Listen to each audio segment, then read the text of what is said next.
morning, everyone. Mr. Ravi Shankar Prasad, the Union Minister for Law and Justice and Electronics and Information Technology, distinguished speakers, ladies and gentlemen. It is my privilege and honor to welcome you to the Make in India Emerging Entrepreneur Summit and Awards. This is the second edition of it. When the Prime Minister Modi government assumed power in May 2014, manufacturing was stuttering at around 14% of the GDP. Driven, as we know, by difficulties in starting new factories because of tough and resilient land acquisition norms, archaic labor laws, cheap imports from countries such as China that blunted domestic production, and of course, all the associated problems of a crumbling infrastructure. So one of the major projects that Prime Minister Modi launched to revive manufacturing was the Make in India campaign in September 2014. It was more than just a feel-good campaign. The aim was to improve India's rankings in the ease of doing business matrix and attract a tidal wave of investments from overseas. In November 2015, the government pushed this endeavor even further. It relaxed foreign investment rules in 15 sectors, such as civil aviation, banking, defense, retail, and news broadcasting in a bid to encourage greater foreign investment. The Make in India project did have a positive rub-off about India being a favorable FDI destination. Foreign direct investments into the country jumped 60% to $77.86 billion in October 2014, September 2016.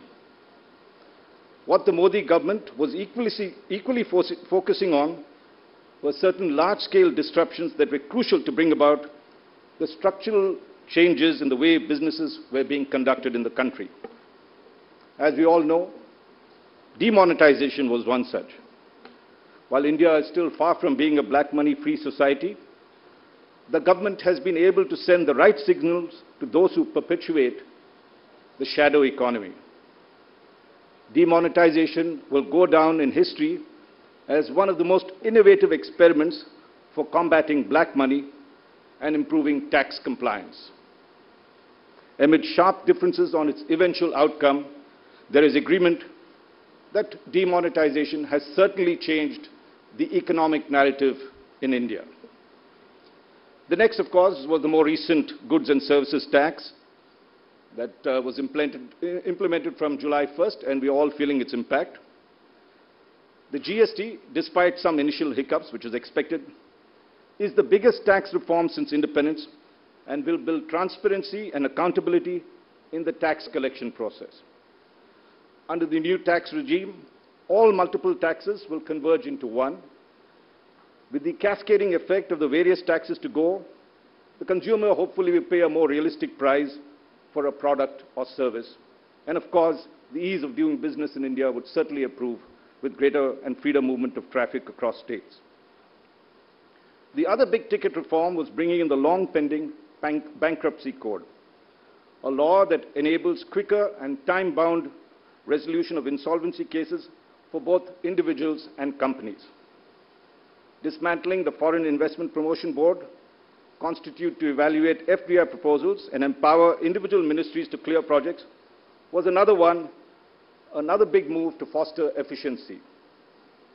With private investment struggling, the government then began to focus its attention on public expenditure on a host of areas, including infrastructure, with a target to achieve an 8% growth.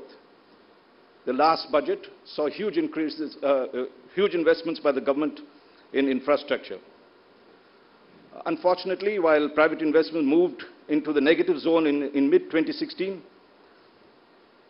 fortunately, public investment has been on the rise, going up by 21% year-on-year in 2016. However, and that's the not so encouraging news, despite a huge push to promote manufacturing, change has been very slow to come by. The pain in manufacturing continued, while the ease of doing business only inched its way up. the country is still ranked a low 130th in the World Bank's Ease of Doing Business rankings in October 2016. Medium and small industries, which account for nearly 37% of India's GDP and are one of the largest employers, has seen their manufacturing output record a steady decline, as they continue to be marred by operational inefficiencies and infrastructure challenges. A sluggish global economy ensured that our exports languished for 2 consecutive years before showing a positive trend in the past few months. The country has struggled on the land reforms front, with reforms now left to the states, adding to the confusion of investors in the manufacturing sector particularly. Of course, as I've outlined, there are plenty of challenges, and with it come opportunities. And we hope the galaxy of experts that will speak at this day-long summit will come up with solutions and suggestions. This is also why India Today launched its Emerging Entrepreneur Awards to celebrate the spirit of enterprise and showcase how gritty entrepreneurs have worked around the system to emerge winners in their own spheres. Later in the evening, we will honor 10 such entrepreneurs across sectors ranging from defense to pharmaceuticals to renewable energy. Their stories tell us that an extreme focus on a unique idea, bolstered by innovation, can be the recipe for a successful enterprise. While we congratulate the winners, we also do hope their stories will be an inspiration for many others to follow. It is now my pleasure and privilege to introduce Sri Ravi Shankar Prasad, the Union Minister for Electronics and Information and Technology, and of course, the very heavyweight Law and Justice as well. Mr. Prasad, as we all know, is one of the most enthusiastic ministers in the Prime Minister Modi government, spearheading the flagship Digital India mission. There's literally no stopping Mr. Prasad. Linking Aadhaar to individual bank accounts, or deploying UID for direct transfer of subsidies, or connecting almost a third of India's 2.25 lakh villages via broadband. It's all been done in 3 dizzying years. Ladies and gentlemen, let's give him a warm round of applause.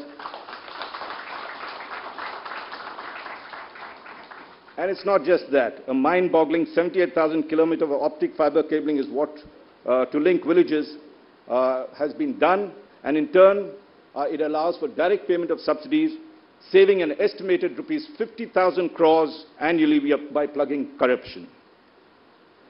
In his other portfolio, Mr. Prasad is avidly pushing prompter justice by quicker appointment of judges. I'm sure he faces as much resistance, but he's able to overcome some of that. The ministry has also set up a free legal aid portal as an interface between poor litigants and socially conscious lawyers. In addition, his ministry launched the Nyaya Mitra scheme, allowing for hiring of retired judicial officers in district courts to clear the huge backlog of pending cases. With those few words, I must thank Mr. Prasad for taking time out of his busy schedule and coming here to address us. May I now welcome Mr. Prasad to deliver his welcome address. Thank you, ladies and gentlemen.